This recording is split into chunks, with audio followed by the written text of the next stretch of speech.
Bienvenidos de nuevo a FitNation, Almuerza y Aprende. Como estábamos diciendo, pero tal vez no nos escuchabais, hoy vamos a hablar de los fundamentos estratégicos de los negocios fitness. Como siempre nos acompaña Chano y hoy, pues bueno, desafortunadamente nuestra compañera Marilu, responsable del Departamento de Atención al Cliente en España, no nos va a poder acompañar ya que no se encuentra muy bien y le mandamos fuerza y que se recupere pronto. Pues muy bien. Hoy la verdad es que creo que el tema que vamos a hablar es bastante importante porque, bueno, pues podemos tener negocios que tal vez no tengamos una estrategia muy perfilada o que no le hagamos mucho hincapié en cómo mejorar esa estrategia. Y bueno, pues hoy Chano nos va a hablar sobre todo de esos fundamentos para poder optimizar nuestro negocio, ¿no? Y que creo que esto nos puede aportar a todos un buen entendimiento de cómo poder aportar valor y mejoras.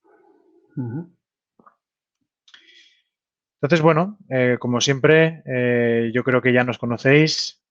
Aquí nos acompaña Chano, experto en marketing, durante 25 años de experiencia en la gestión deportiva. Y bueno, yo mismo llevo un poco la parte de los negocios de Virtua Gym en España y en Latinoamérica. Así que bueno, empezamos. Repasando un poco la agenda de hoy, como hemos comentado, vamos a tocar los fundamentos de una buena estrategia, de un negocio eficiente. También hablaremos de herramientas de segmentación de clientes y de cómo podemos capitalizar esos recursos de los que tenemos en nuestro centro, que puede ser recursos humanos o puede ser recursos tecnológicos. Hablaré también un poco de lo que es esto de la capitalización, ¿no? Que al final es incremento de ingresos. Y también hablaremos de los principales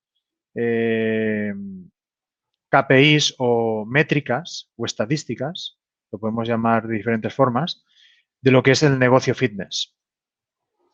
Y con esto, pues bueno, me gustaría darle entrada a Chano. Muy bien. Comparto entonces mi pantalla, ¿no? Que nos va a compartir pantalla de su presentación. Muy bien. Bueno. Vamos a ver si efectivamente estáis viendo la carátula de entrada, ¿verdad, Jesús? Sí, señor. Vale, sí. Magnífico. Bueno, pues como ya adelantaba Jesús, vamos a hablar de los fundamentos estratégicos de negocios fitness. Es un tema,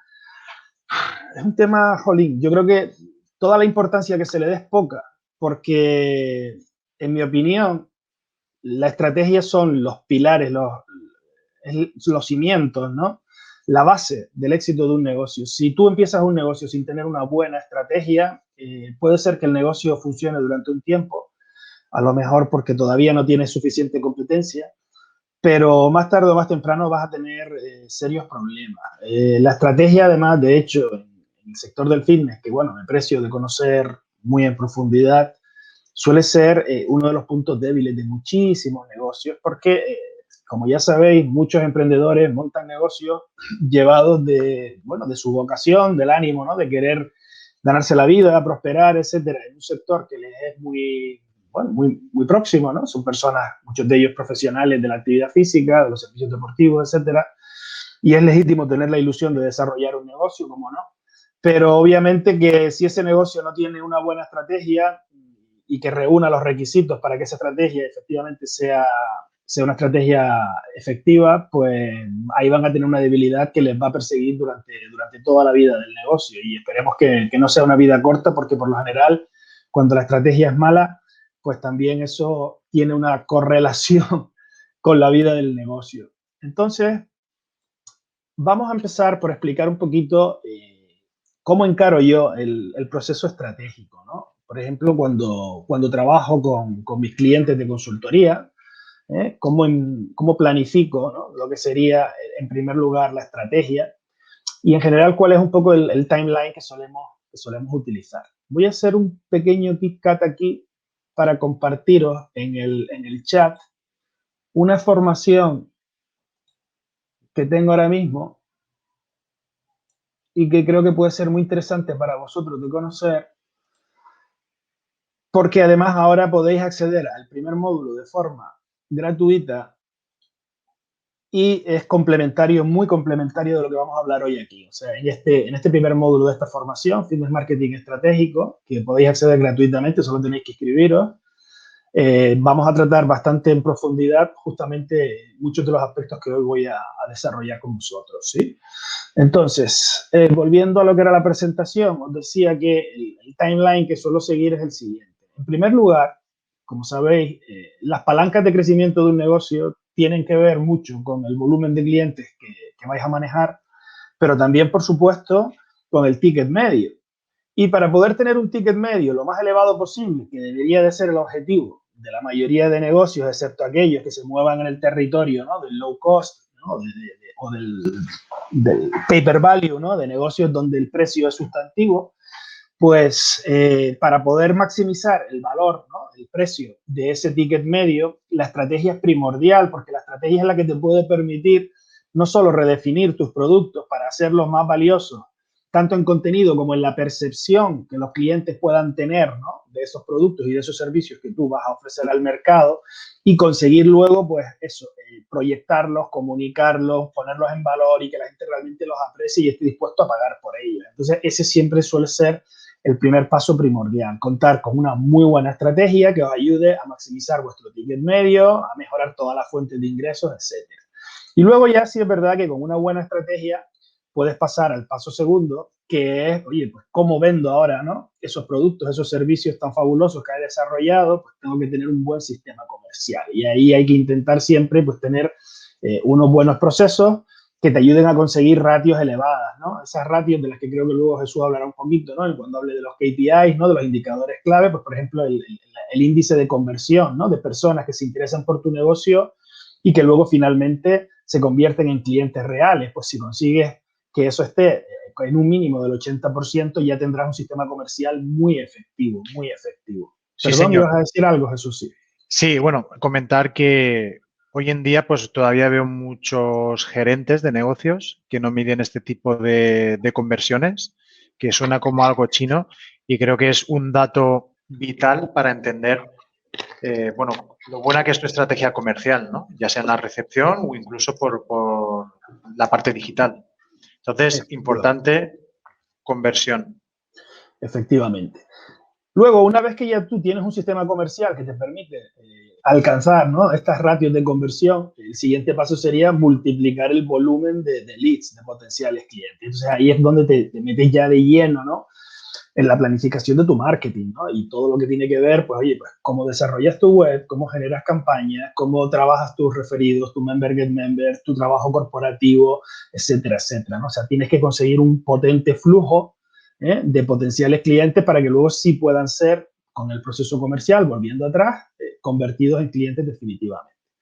Y luego ya, a continuación, en el paso cuarto, es cuando ya tienes que poner el máximo énfasis en desarrollar los procesos de fidelización, de retención. Ya os lo expliqué en algún webinar anterior, la diferencia que había entre retención y fidelización, ¿no? Retención es el conjunto, ¿no?, de actividades que puedes desarrollar dentro de tu negocio para que la gente se mantenga en él, y la fidelización es una parte de ella, la que está más conectada con la experiencia y la satisfacción de ese cliente mientras disfrutas de tu proceso, ¿no?, de tu negocio.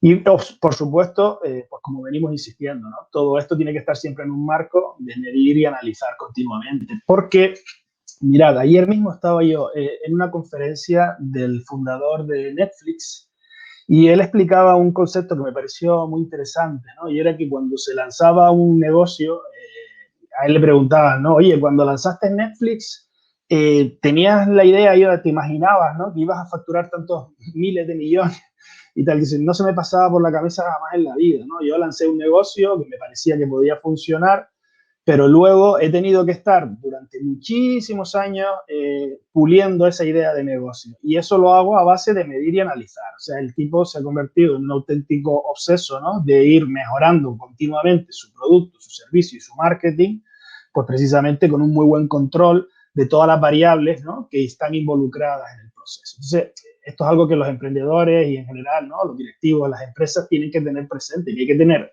paciencia, determinación, continuidad, pero siempre trabajando en pos de una mejora continua basada sobre todo en datos que sean lo más objetivos posibles, lo más cuantificables, ¿vale? Bueno, ya una vez metidos en arena, ¿cuál sería el punto de partida de un desarrollo estratégico, de un plan estratégico, de la definición de la estrategia de un negocio? Bueno, cada maestrillo tiene su librillo. Yo asesoro muchos desarrollos de negocios. Ahora mismo, por ejemplo, estoy ayudando a varios emprendedores con su business plan, ¿no?, con su plan de negocio. Y muchos de ellos, cuando arrancan sus negocios, lo hacen porque ven una oportunidad. Pero muchas veces ven esa oportunidad y a veces las oportunidades pueden ser un poquito engañosas, en el sentido de que, por ejemplo, tú estás viendo que en la localidad donde vives, pues a lo mejor la oferta de gimnasios o de actividad física es escasa y entonces dices, oye, pues aquí montar un gimnasio seguro que va a funcionar. Sí, pero el motivo principal de que tú montes un negocio, el motivo principal de que tú te embarques en una aventura que es ardua, que es dura, que es compleja, no debería ser que hay una oportunidad ocasional de este tipo, que puede ser eventual, porque ahora no hay ningún gimnasio o muy poquitos, pero nadie impide que puedan haber muchísimos en un lapso de tiempo, ¿no? Lo que de verdad debería impulsar tu deseo de prosperar, ¿no?, y de desarrollar un negocio es que tú contases con algún tipo de ventaja competitiva. Esta es la clave, esta es la madre del cordero, la ventaja competitiva. Si tú como emprendedor, si tu negocio, tú o tu equipo, ¿no?, contáis con alguna ventaja competitiva real, y pongo énfasis en real, y sostenible, y pongo énfasis en sostenible, entonces sí que vas a poder competir. Debes contar con algún recurso, tienes que tener tú en tu arsenal algún tipo de recurso, a ser posible un recurso único, que te permita satisfacer mejor que nadie las necesidades de un determinado nicho de mercado. Y fijaos que os digo de un determinado nicho de mercado porque nunca vais a desarrollar ningún producto ni servicio para todos los gustos. Hay que ser selectivo, hay que priorizar. Y cada vez más, porque cada vez hay más competencia, hay más oferta y también hay más diversidad en la población y en la sociedad. Con lo cual pasa pues como con los partidos políticos, ¿no? No puedes conseguir que el 100% de la población te vote. Te tendrás que centrar en un nicho, ¿no?, de la población y ser la mejor opción para ese nicho, para ese mercado, para ese target. Entonces, os decía, necesitáis tener una ventaja competitiva real y sostenible. ¿Cuáles son los requisitos? ¿Dónde busco yo esa ventaja competitiva real y sostenible? ¿Cuál es mi punto de partida? Bueno, aquí tenéis una frase que me encanta del general Liddell Hart, en la cual yo creo que él resume lo que es, bueno, si leéis a Sun Tzu o a cualquier otro especialista en el arte de la guerra, veréis que coincide en esta definición de que en la guerra solo hay un principio fundamental, que es la concentración de la fuerza de nuestros recursos contra la debilidad del enemigo. La ventaja competitiva es un recurso con el que nosotros contamos en el que somos netamente superiores a nuestros enemigos. Y pensad una cosa, sea cual sea el enemigo, sea cual sea el competidor, da igual el tamaño de la empresa, siempre, siempre, siempre tendrán un tendón de Aquiles. Siempre lo tienen. Ninguna empresa es perfecta en todos los flancos. ¿Por qué? Porque muchas veces en su fortaleza también está su debilidad. Por ejemplo, si es un negocio muy grande, de una gran dimensión, que trabaja con unos volúmenes enormes de clientes, pues probablemente tendrá algún tipo de debilidad en la personalización de los servicios, en la atención personal, etcétera, etcétera. Entonces, ahí es donde a lo mejor otro competidor más pequeño puede precisamente conectar más o especializarse más en algún nicho, ¿no?, de clientela, en algún target de clientela al que pueda atender mucho mejor que un operador que trata de satisfacer las necesidades de una población demasiado amplia. ¿Me explico? Entonces, lo que resulta sustantivo es que nosotros tengamos un recurso, a ser posible un recurso lo más inigualable posible, luego vamos a hablar más de cuáles son esos requisitos para que sea inigualable, pero además lo ideal sería que sea un recurso que ataca directamente a la debilidad de mi competidor principal o de mis competidores. Y cuando hablo de mi competidor principal o de mis competidores, me refiero a aquellos que establecen una competencia directa conmigo porque operan en la misma área de influencia en la que yo estoy. Esto sí se refiere a un negocio físico, si tenéis un gimnasio, un gym boutique, un CrossFit o cualquier otro tipo de instalación.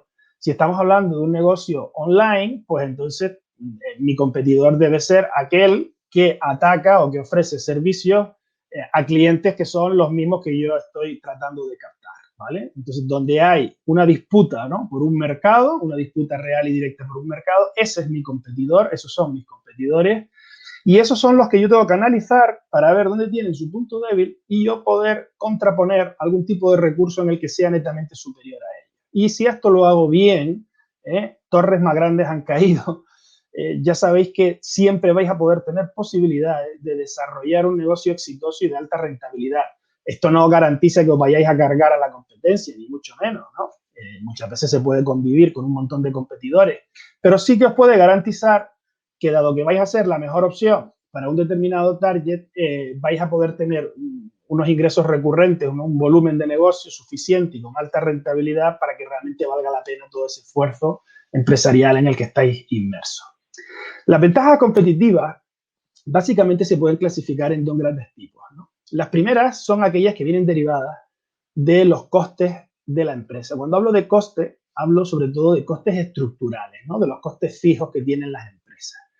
Entonces, aquellas empresas que tienen realmente una gran ventaja en cuanto a sus costes, en cuanto a su economía, son las empresas que pueden competir en precio. Normalmente, en un área física de disputa, por ejemplo, en un distrito, en un barrio, habrá un operador, solo uno, que sea el que tenga costes unitarios más bajos que el resto de competidores. Ese debería ser el único competidor que optase por una estrategia basada en costes y en precios, y el que debería tener probablemente los precios más bajos. Si los demás intentan competir en precios con este, se van a hundir, porque como este tiene los costes más bajos, cuando hablo de costes me refiero a costes unitarios, no costes globales, sino costes repercutidos o divididos por el número de usuarios que tienen, ¿no? Eso le va a permitir siempre poder bajar los precios más que esos otros competidores que no tienen esa ventaja.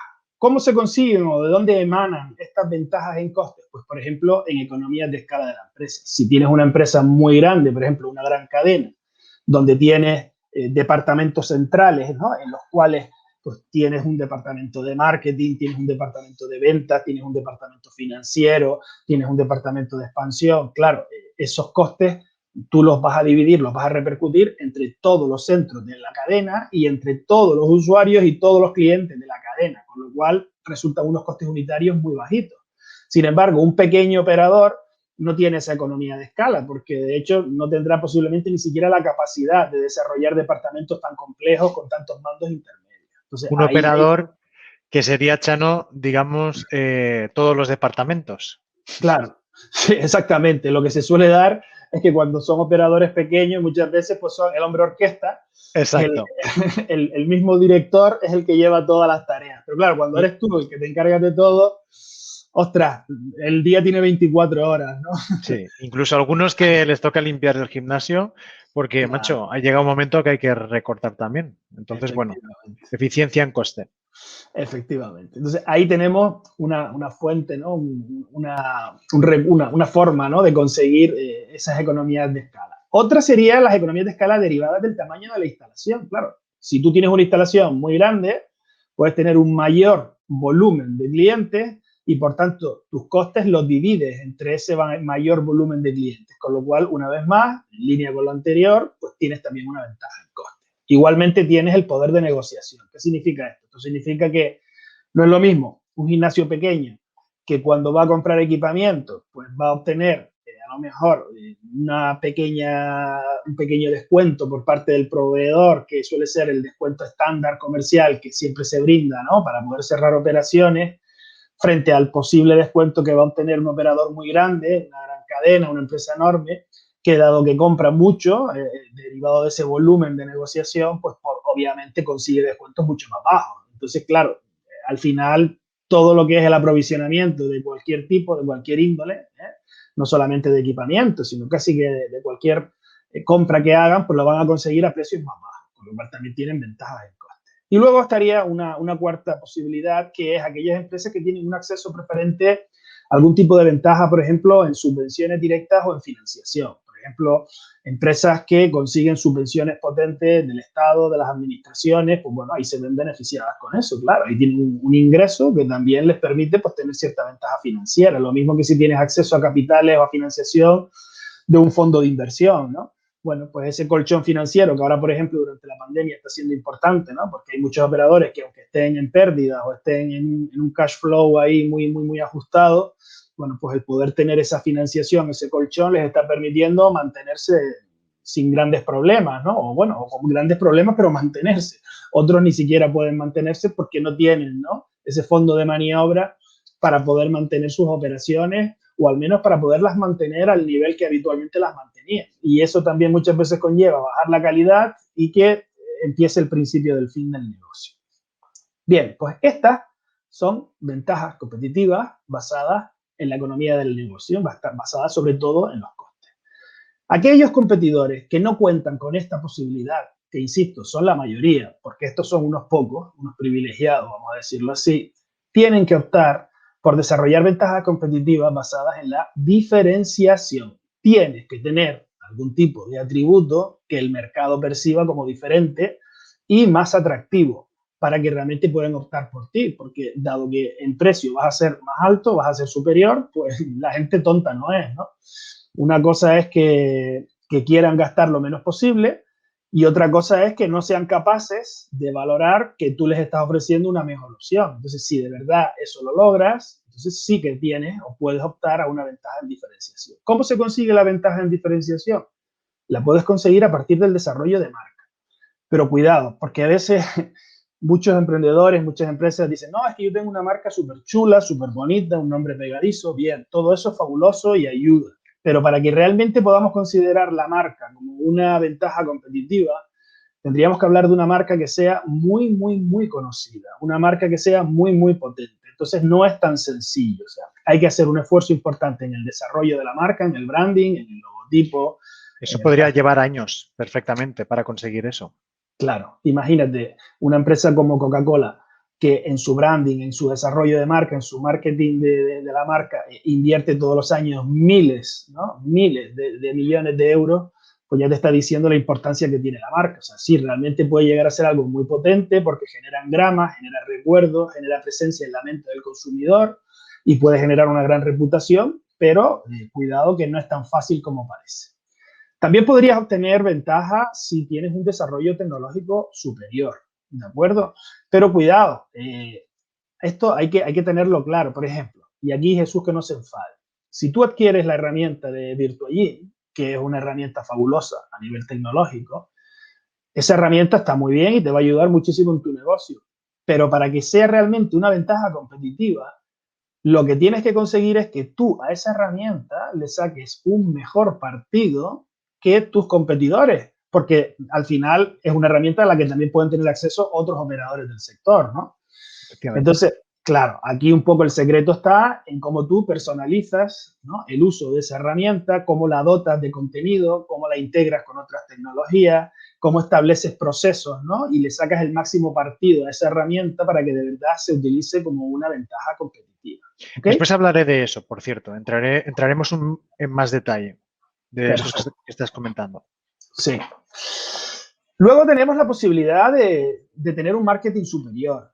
Hay empresas que, bueno, son muy buenos en su marketing y esa también puede ser una ventaja competitiva. Mirad, por ejemplo, si conocéis, me imagino que os sonará a muchos de vosotros, de Power MBA, estos cursos que se hacen, ¿no?, de una especie de máster online. A nivel de contenidos, bueno, es una cuestión de opiniones, yo creo que están bastante bien, pero bueno, habrá quien le guste más, quien le guste menos. Pero donde realmente esta gente ha acertado de lleno, de pleno, ¿no?, y han tenido el éxito brutal que han tenido, que ha sido un éxito grandísimo, ha sido en su marketing, porque realmente tienen un marketing fabuloso, ¿no?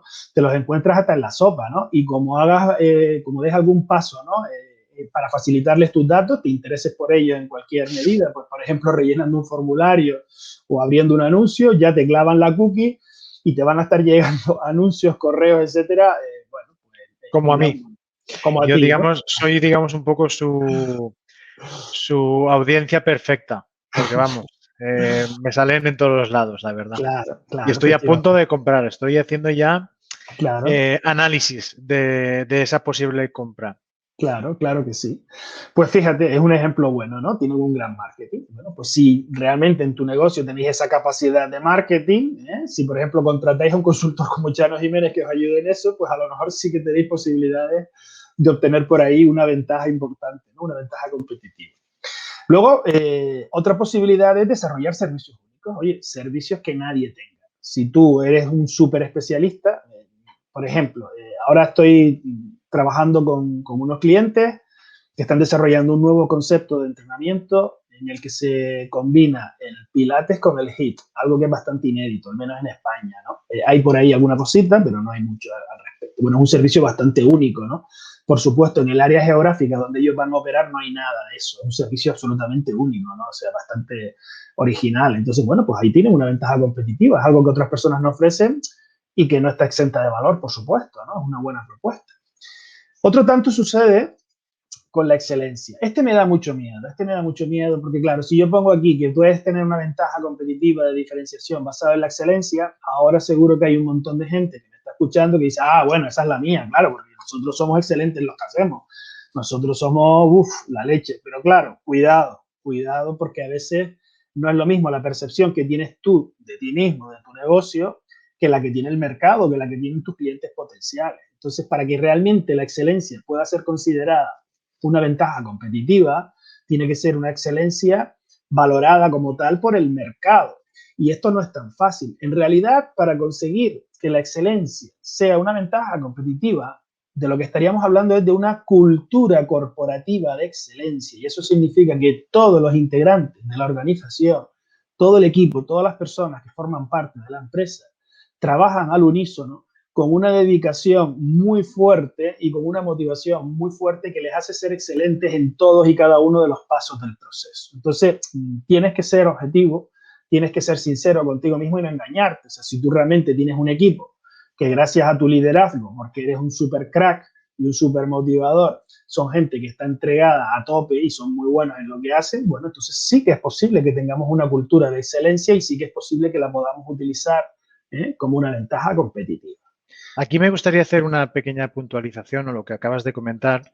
Y es que, bueno, muchas veces tengo la percepción de que muchos gerentes o dueños de negocios no son objetivos o no son humildes suficientemente para entender que a lo mejor su negocio tiene carencias.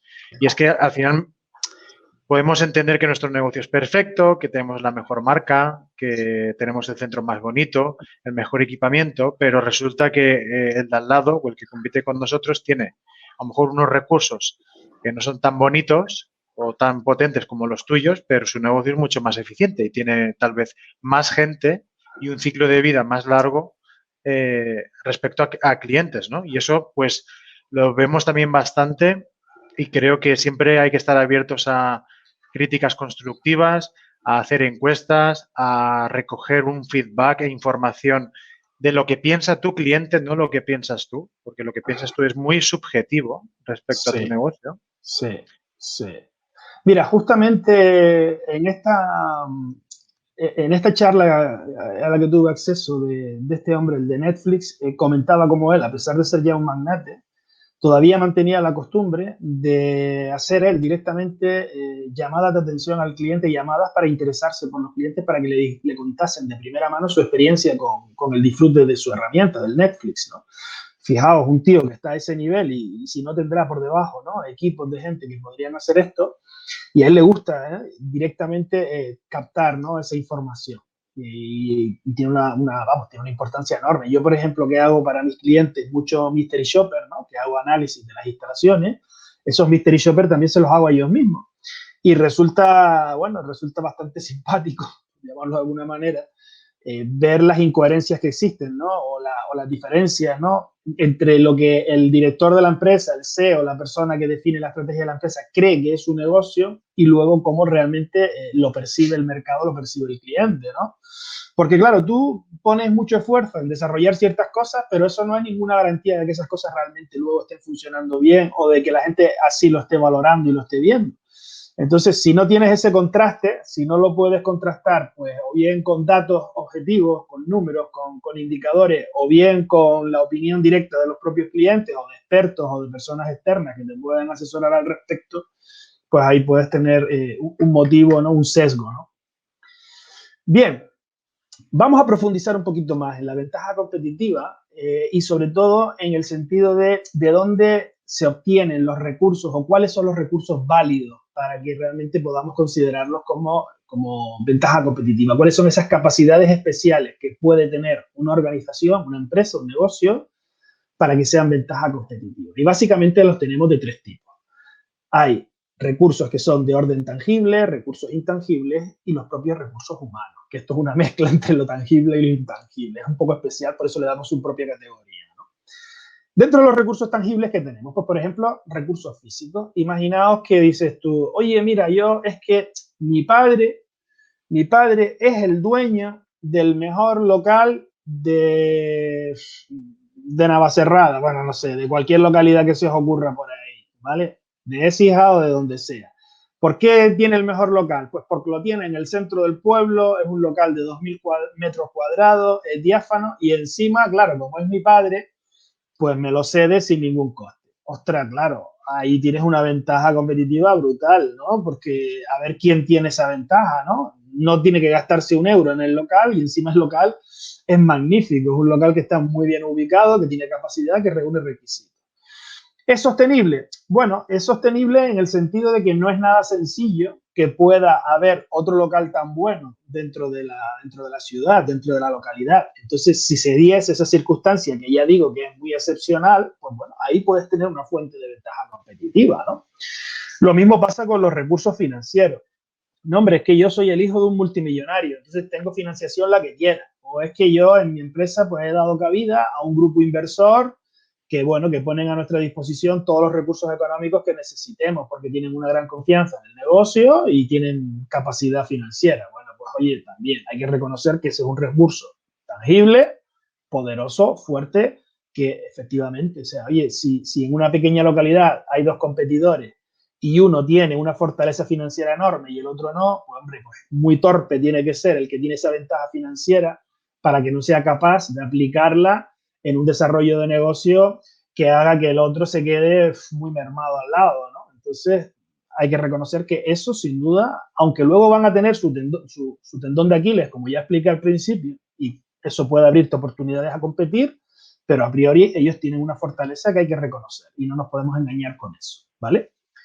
Dentro de los recursos intangibles tenemos la tecnología, de la que ya hablamos, pero cuidado, tecnología, si hay una tecnología en la cual tú tienes participación. O sea, no vale comprar tecnología que puedan comprar otros.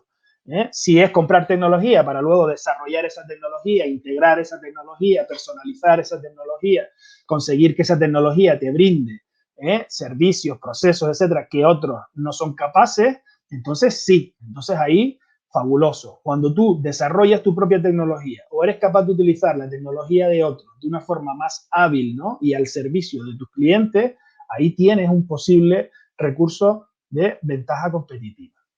Algo parecido ocurre con la reputación, que tiene mucho que ver con lo que hablábamos hace un momentito de la marca, ¿no? Si una empresa, pues oye, la típica empresa de el rey del jamón que lleva 50 años vendiendo el mejor jamón de Madrid, yo qué sé, se me ocurre, ¿eh? Bueno, oye, una reputación tan fuerte, o sea, muchos años de trayectoria manteniendo un estándar de calidad y acompañado de una marca que se ha popularizado, eso también, sin duda, es un recurso intangible, pero es un recurso potente, es una ventaja competitiva, ¿vale? Y la cultura organizativa. Esto se conecta también con lo de la excelencia que os hablé antes, ¿no? O sea, cuando tú eres un líder que realmente eres capaz de conseguir que tu empresa se mueva en unos valores, en unos comportamientos que sean comportamientos ganadores, porque la gente está entregada, porque la gente da el do de pecho, porque la gente aporta su creatividad, su trabajo, su esfuerzo, y realmente hay una cultura de excelencia, ahí tienes un recurso intangible valioso. ¿Ok? Muy importante, la cultura corporativa. De hecho, has mencionado varias veces al fundador de Netflix y bueno, en Netflix existe una cultura muy especial y es que cada uno es responsable de su rendimiento y del impacto que contribuye a lo que es la organización. Entonces, si al final tienes unos empleados que tienen una cultura muy fuerte, pues puede ser incluso que sea más eficaz que una estrategia potente, ¿no? Al final, cultura se puede comer en el desayuno a la estrategia, ¿no? O sea que importante una buena cultura a nivel de equipo y también barrer un poquito para la marca, ¿no?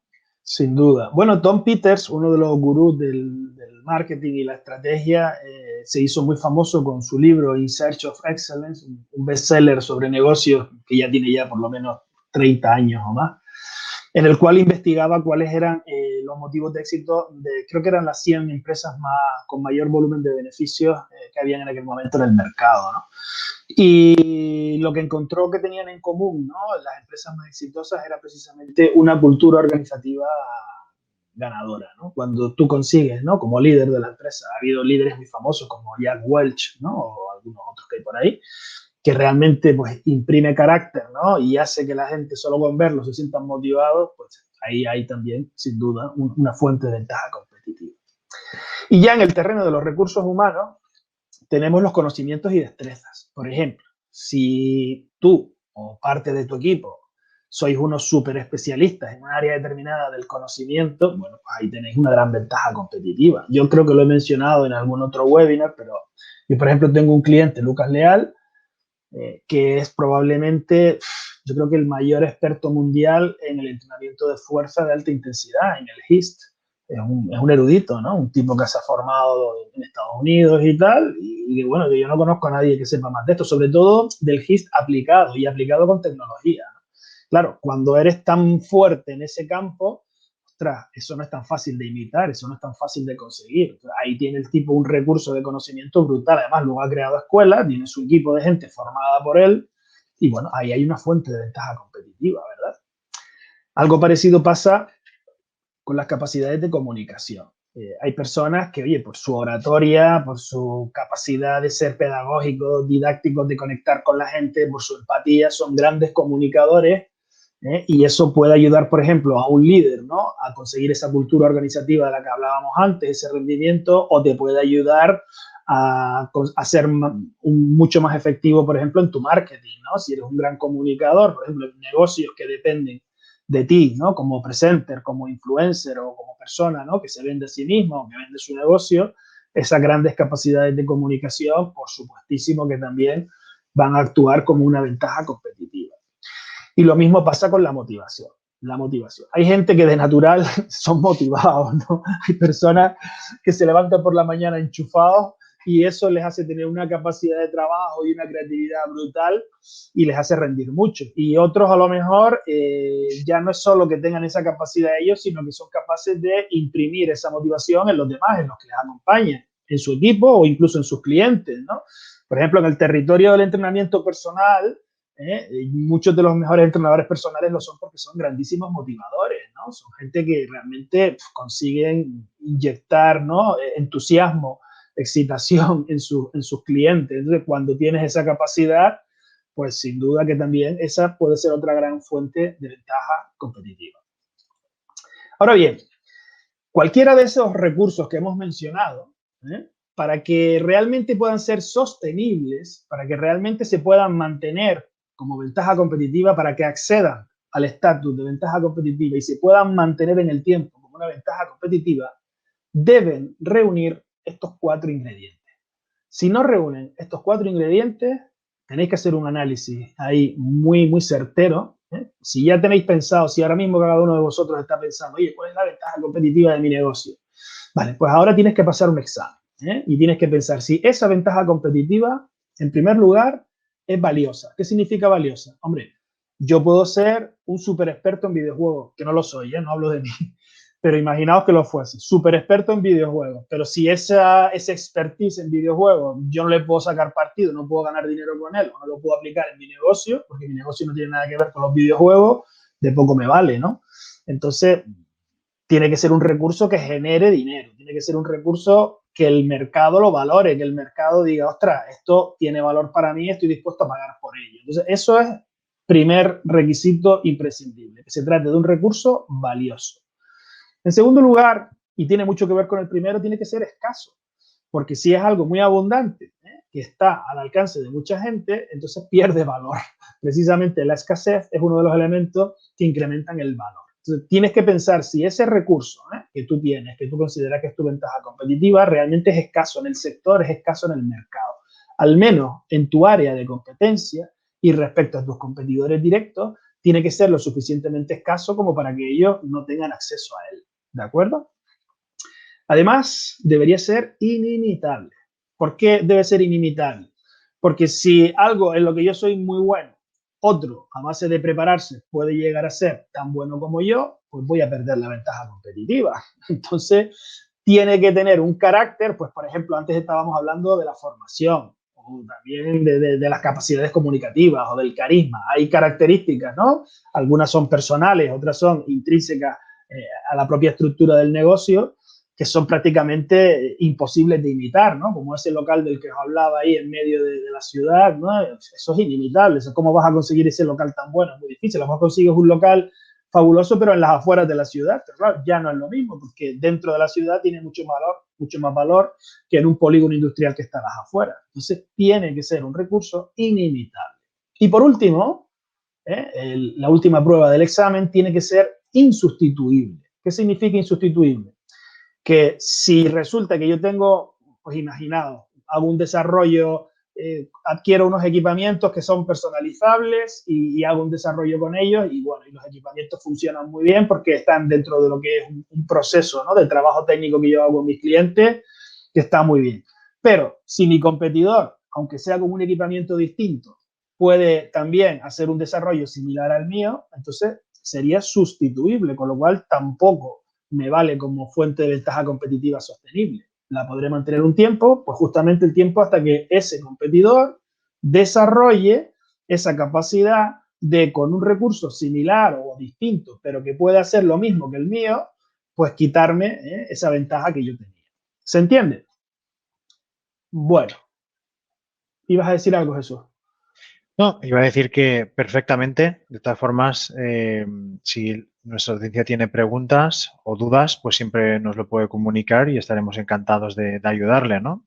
Sí, por supuesto. Yo no tengo ahora acceso al chat porque estoy viendo solamente mi presentación, pero si tú o Elena veis por ahí alguna preguntita y me la queréis trasladar, pues encantado, ¿vale? Claro que sí. Bueno, para seguir avanzando, ya va quedando poco. Una vez que tengáis bien clara, ¿no?, vuestras ventajas competitivas, ahora lo que es muy importante, y sobre esto también Jesús os va a hablar luego, es tener claro en qué target te vas a enfocar, ¿ok? Debes definir un grupo de población con una misma necesidad muy concreta. Cada persona tiene una necesidad propia, pero claro, es imposible satisfacer de forma específica las necesidades de cada uno de nuestros clientes. Tú, si desarrollas un producto exclusivamente para un solo cliente, bueno, también lo podrías hacer en determinados tipos de productos que son hiperpersonalizados, pero normalmente en los negocios lo que necesitamos es agrupar, ¿no?, a clientes que tengan características similares, necesidades similares, y con eso es con lo que conformamos los targets, ¿no?, que son grupos de interés o grupos de clientes que tengan unas características lo más homogéneas posibles, pues, por ejemplo, en cuanto a edades, a nivel económico, a nivel cultural, a sus preferencias, esto es muy importante, etc. A veces os podéis dar con la paradoja, ¿no?, de que encontráis un target donde existen edades muy dispares, pero bueno, si eso se ve compensado porque otros aspectos, ¿no?, como puede ser, por ejemplo, las preferencias o las necesidades, sí son comunes, también nos puede valer como target, ¿no? Digamos que para definir un target tenéis que tener en cuenta características sociodemográficas y características psicográficas. Las primeras son las que tienen que ver más con edad, nivel económico, etc. Y la segunda, las psicográficas, pues precisamente con sus necesidades, con sus objetivos, con sus preferencias. Las segundas tienen más peso que las primeras. Aunque es verdad que las primeras también son importantes, porque cuando tú tienes bien definido tu target, para ti va a ser mucho más fácil conocer a tu cliente en profundidad y hacer un desarrollo de productos y servicios muy a la medida de ese grupo. Y sobre todo, y muy importante, vas a saber cómo llegar a ellos, qué canales son los más adecuados para contactar con estos targets. Y entonces ahí ya tenemos el pastel prácticamente listo, ¿no? Tenemos un producto a medida y sabemos cómo hacérselo llegar a nuestro mercado. Nuestro mercado va a poderlo conocer y entonces sí que tenemos negocio, ¿vale? Ahora bien, este grupo debe ser suficientemente grande y accesible como para que haya viabilidad económica. Porque claro, si yo soy capaz de crear un grupo, un target en mi pueblo para las viejitas del pueblo, puede ser que consiga un producto que a las viejitas del pueblo les encante, les resulte maravilloso, que me lo compren, pero claro, si las viejitas del pueblo son 5 viejitas, pues a lo mejor eso no es negocio. Tengo que ver que mi target sea más amplio. sea suficientemente amplio pero como para que realmente haya negocio. Entonces, aquí del equilibrio, ¿no?, entre la especialización, la especificidad y el tamaño de ese mercado estriba gran parte del éxito de los negocios. ¿Ok? Y recordad este refrán, ¿no? El que mucho abarca, poco aprieta. Y puede llevar a tener un concepto difuso de lo que es su negocio o su método también. Eso muchas veces pasa también. Exactamente. Y luego, ya que tengo mi target definido, pues ahora lo que necesito saber es cuál es su punto de dolor. Esto es muy importante. O sea, ya sé, bueno, a qué gente me dirijo, debo de tener una ventaja competitiva con la que soy capaz de satisfacer sus necesidades, pero yo tengo que profundizar un poquito más en esas necesidades. Tengo que saber qué es lo que llamamos punto de dolor, que es el mecanismo que les hace tomar la decisión de comprar. Normalmente la gente compra si algo le preocupa, si necesita algo, si tiene una necesidad. Si no siente la necesidad, pues no necesita una solución. Para que alguien quiera una solución, primero tiene que haber esta sensación, ¿no?, de malestar o de necesidad o de mejora que la persona pueda experimentar. Entonces debes tener muy clara cuál es esa motivación para comprar tu producto y qué formato le vas a dar a este para que resulte una solución eficaz y atractiva. Y ya para ir terminando, una vez que tienes todos estos elementos previos de los que hemos estado hablando definidos, tendrías que llegar al punto de poder elaborar lo que se denomina tu propuesta única de valor. La propuesta única de valor tiene gran importancia en el marketing porque a partir de ella es de donde tú vas a sacar tu eslogan, el tagline de tu logotipo, tus comunicaciones, porque al final los canales de comunicación que tenemos con los clientes, sobre todo en la fase de marketing, no tanto en la fase de venta, están muy acotados en cuanto a volumen de contenido. No puedes meterle a la gente una parrafada. Primero, porque no tienes espacio para hacerlo. Y segundo, porque la gente tampoco, en primera instancia, quiere que le aburras con un montón de información. Entonces, tienes que ser capaz de condensar, de sintetizar, ¿no?, un mensaje muy potente que capte su atención, su interés, para que aquellos que realmente conecten con eso y vean que ahí hay una solución para sus necesidades, quieran profundizar y luego ya sí se les puede informar mucho más extensamente. ¿Ok? Entonces, necesitas definir cómo te vas a posicionar en la mente de tus potenciales clientes. El concepto posicionamiento tiene que resumirse prácticamente en una palabra, en un adjetivo, que es el que le viene a la gente cuando piensan en ti. Por ejemplo, si piensas en la marca Mercedes, en la marca de automóviles, probablemente te vendrá a la cabeza una marca de alta calidad, una marca premium. Bueno, pues ese es el posicionamiento que tiene Mercedes y tiene mucho que ver con su propuesta única de valor, ¿no? O, por ejemplo, Audi, que te habla, ¿no?, de innovación de vanguardia, ¿no? Pues, oye, esa es una propuesta única de valor muy clara. Te están diciendo que ellos siempre están a la última en cuanto a tecnología. Pues, fenomenal. Ya te estás enviando un mensaje al mercado. Tendrás que hacerlo de forma diferenciada respecto a tu competencia y tendrás que poder explicar en una frase por qué tu propuesta, por qué tu producto o por qué tu servicio es la mejor opción para los intereses de esos clientes a los que te estás dirigiendo. Un secreto infalible, no es tan sencillo, pero ayuda mucho para poder tener una propuesta única de valor, es este que os planteo aquí desde esta vista tan bonita de Madrid, donde digo, competir donde otros tienen ventaja es absurdo. Lo que debes hacer es crear una categoría de competición donde la ventaja la tengas tú. Si eres capaz de diferenciarte tanto, que el tipo de servicio que tú tienes, la gente lo interpreta como una categoría distinta, pues la gente dirá, bueno, está claro, la opción es esta, ¿no? Si es que esa categoría es la que más encaja con sus intereses, lógicamente. O sea, al final el puzzle tiene que encajar en todas las piezas. Bueno, pues ya para terminar, esta frasecita que me gusta mucho poner siempre al final, si mejora la vida de las personas, es un buen negocio. Es un eslogan bonito, ¿no? Porque al final nos ayuda mucho, y más en un sector como este, ¿no?, tan volcado en el bienestar de la sociedad, en su salud, en la mejora en todos los aspectos del ser humano que te brinda la actividad física. Pues oye, si os dedicáis al negocio del fitness, sois muy afortunados porque es un negocio que mejora la vida de las personas. Bueno, Jesús. Pues sí, hay que tener un poco, yo creo que esa visión. Entonces, bueno, yo tampoco me voy a extender mucho porque creo que lo has cubierto todo muy bien. Simplemente voy a recalcar un poco cómo segmentar ese público objetivo. Como hemos comentado, pues bueno, tenemos la segmentación geográfica. Podría ser pues bueno, por códigos postales respecto a vuestra localización o por diferentes variables. Por edad, es decir, si nos vamos a dirigir a un público más de un público de gente mayor, un público más de adolescentes, que eso también seguramente tenga una repercusión en la clase social, un poco el estilo de vida que tienen y la personalidad, y donde también vamos a poder encontrar una segmentación conductual, es decir, cuál es el beneficio que están buscando, ¿no? Y cuál es un poco esa ocasión de compra que podemos generar. O sea, yo creo que tú, Chano, lo has descrito muy bien, pero para que nuestros oyentes tengan un poco claro a nivel visual, esto es lo que se tiene que plantear, ¿no? A la hora de segmentar un público y dirigirse a este público de forma clara y concreta, ¿no? Porque si no, pues bueno, al final, como tú bien has dicho, puedes abarcar mucho, pero apretar poco, ¿no? Entonces, con esto, lo que nosotros entendemos que al final podemos conseguir una buena eficiencia es saber a qué público nos vamos a dirigir y cómo los vamos a segmentar con nuestros recursos y con nuestra tecnología, ¿no? Entonces, bueno, muchas veces lo que nos encontramos es que, bueno, pues a lo mejor tienes un público que no quiere que lo marees con otros servicios o con servicios extra, pues entonces a estos perfectamente, incluso con tecnología o con recursos, le podemos dar algo básico, ¿no?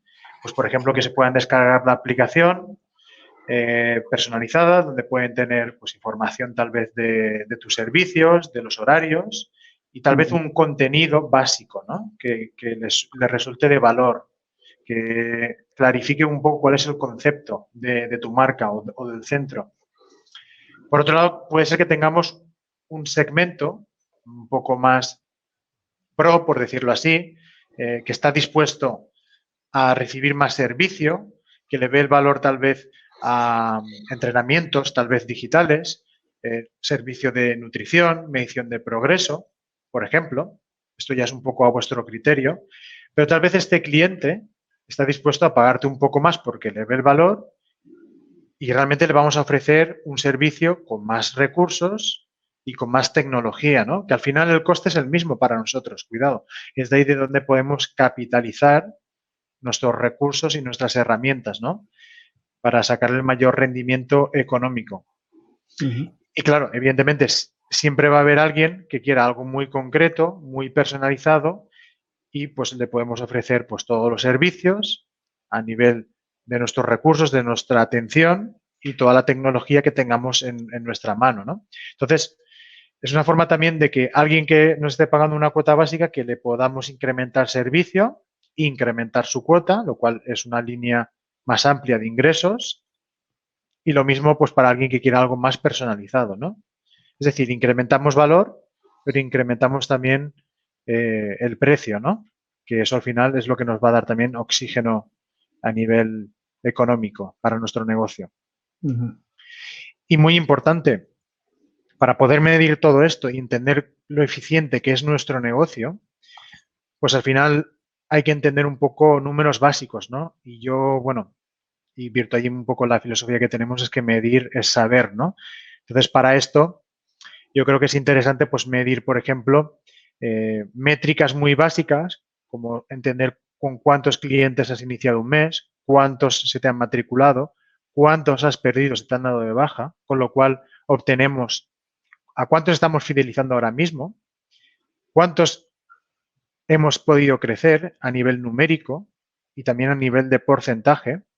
Y con esto podemos obtener cuál es nuestra retención actual en el centro y qué largo es el ciclo de nuestro cliente medio, ¿no?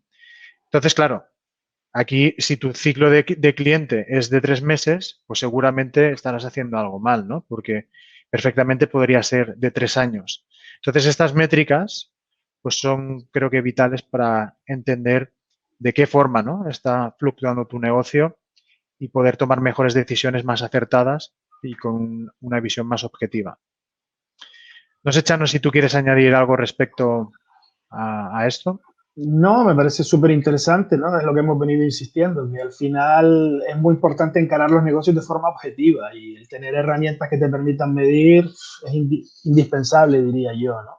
tener buenos indicadores, saberlos interpretar, también esto es importante, por supuesto, y luego a partir de ese diagnóstico, pues ser capaz de aplicar las correcciones necesarias, porque como decíamos antes, ¿no? En el caso del fulano este de Netflix, ¿no? Los proyectos hay que irlos madurando en el tiempo y tienes que estarlos perfeccionando continuamente. O sea, no hay un proyecto que tú lo concibes una noche fumándote un porro y ya de por vida te haces millonario, ¿no? Eso no es así. O sea, el día del porro se te ocurre la idea, pero luego vas a tener que pegarte 10 años puliéndola, mejorándola, aprendiendo y necesitas, pues eso, información veraz, información que sepas interpretar y bueno, y a veces también un punto de vista externo, objetivo, que complemente todo ese proceso, ¿sí? Efectivamente. Pues bueno, eso es un poco lo que creo que podemos aportar siempre, pues a nivel de asesoramiento, a nivel de tecnología y para que al final podáis sacar un mayor rendimiento a vuestro negocio, ¿no? Con know-how, con saber hacer y con recursos tecnológicos y de conocimiento, ¿no? Uh-huh. Pues muy bien, me gustaría agradecer a todos nuestros oyentes, bueno, su tiempo y bueno, pues les esperamos la semana que viene, que tenemos el siguiente webinar, donde hablaremos también de métricas, de cómo podemos obtener información. Tenemos también a nuestro invitado de lujo para la siguiente semana, que va a ser Fitness KPI. Hablaremos de nuestra integración con su sistema. Así que, bueno, muchas gracias. Saludos a Latinoamérica y nos vemos pronto. Abrazo cordial, saludos.